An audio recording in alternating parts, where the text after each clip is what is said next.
I've seen men my age who ignored the signs until their bodies made the decision for them. The hard truth is this: in America, we don't lack information. We have more health data than any generation before us. What we lack is the willingness to listen and change while we still can. People think they'll start later, when life slows down. But later is often when the damage is already done, and time stops negotiating. I'm 99 years old, and I'm not here to greet you or make you feel comfortable. I'm here to warn you. The food you choose today, the way you treat your body today, is already deciding what your 80s will look like. Whether you'll be strong enough to play on the floor with your grandchildren, or whether you'll be staring at a hospital ceiling with tubes in your arms. I'm not guessing. I've watched this play out for decades. I lost my father first. He collapsed at 52, a heart attack that arrived without warning and never left time for goodbye. Years later, my brother followed him. Same cause, same ending, only older by a few years. I told myself it was bad luck, genetics, something beyond control. Then, in my mid-40s, a doctor sat across from me, looked at my numbers, and said plainly that I was on the same path. If nothing changed, I might not see my children grow up. That moment stripped away every excuse. This was no longer about theories or statistics in journals. It was about whether I chose to keep living the way I was or fight for time I hadn't earned yet. Changing my habits became a line between survival and repeating my family's history. Nothing mattered more than that decision. The first thing I changed wasn't joining a gym. It was learning to move again, not exercise, movement, every single day. I started walking because it was simple and because I could sustain it. Over the years, my research confirmed what my own body was telling me. The longest-lived people on this planet aren't lifting heavy weights or chasing fitness trends. They walk to visit friends. They tend gardens. They climb stairs because that's how they get home. Their bodies stay alive because they're used, not trained. Study after study showed the same result. People who keep moving daily cut their risk of early death in half, even when they start late in life. I've seen 70-year-olds gain years simply by refusing to sit still.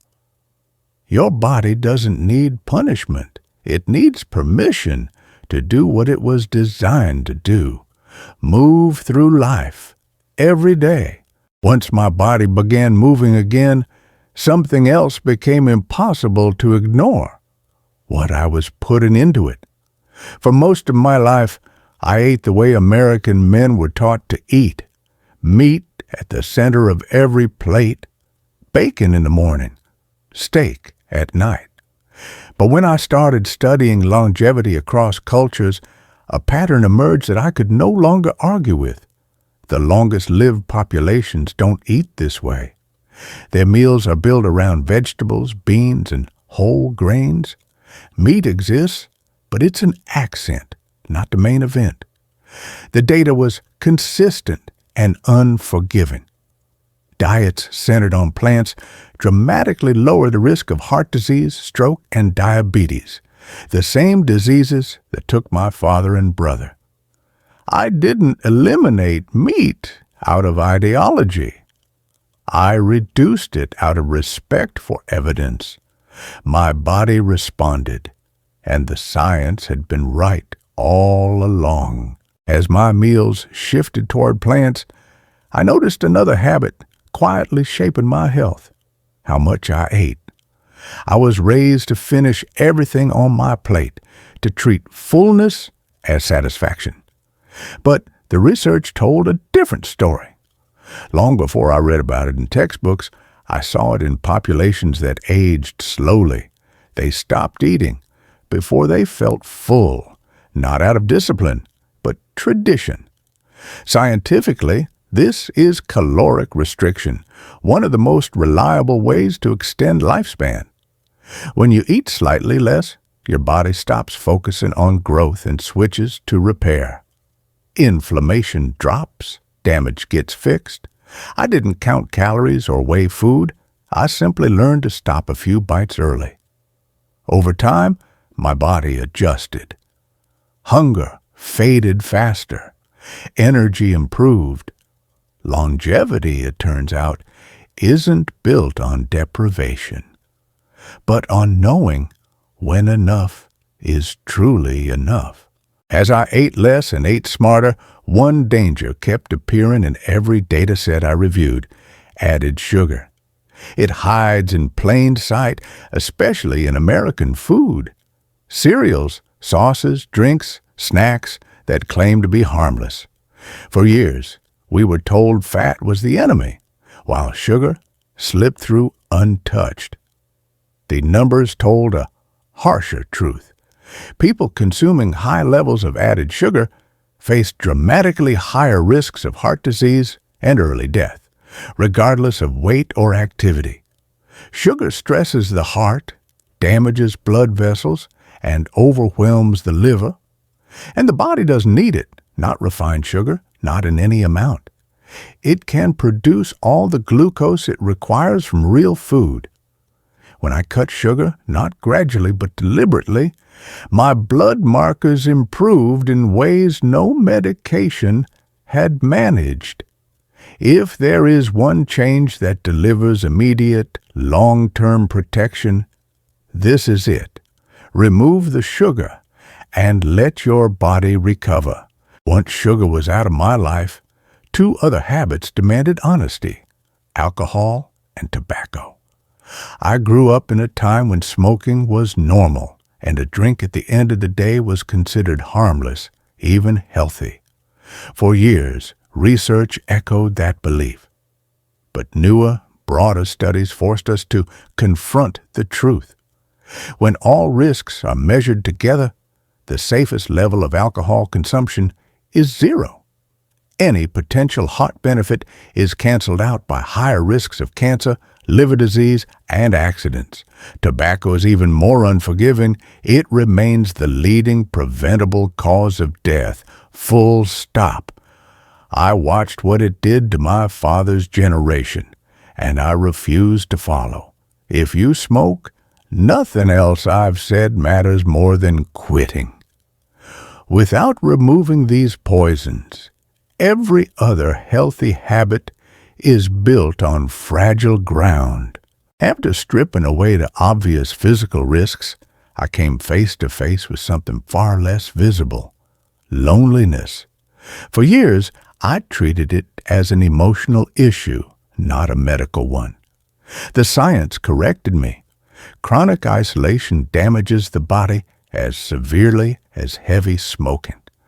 Heart disease, dementia, early death, all rise when people live alone in silence. The longest-lived communities I studied weren't just eating well and moving daily. They stayed connected. They shared meals, checked on one another, showed up in person. I understood this truth most clearly after my wife died.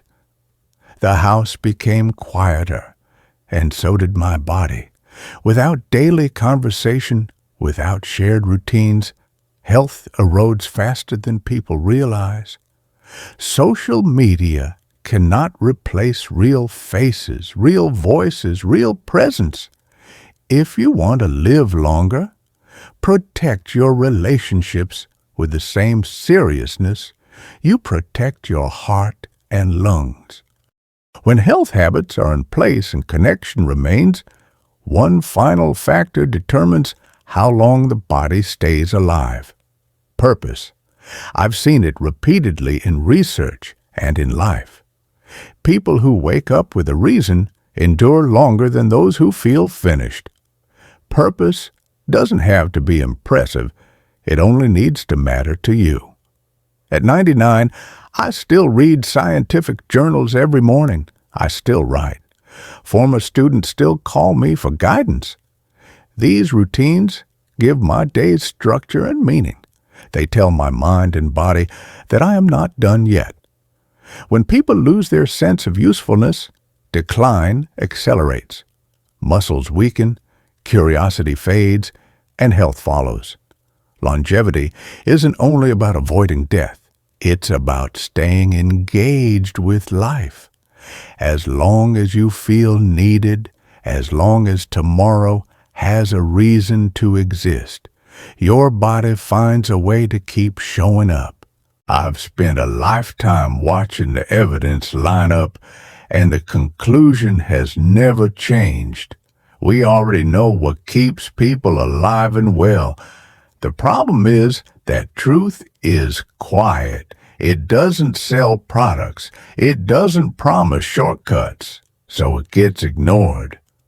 Today, you don't have the excuse my father had. You carry more medical knowledge in your pocket than entire universities once held. The question isn't what to do. It's whether you're willing to do it while time is still flexible.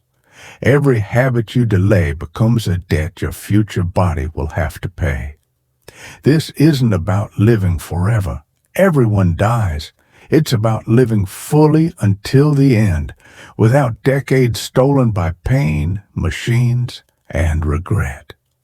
Start moving. Eat real food. Protect your connections.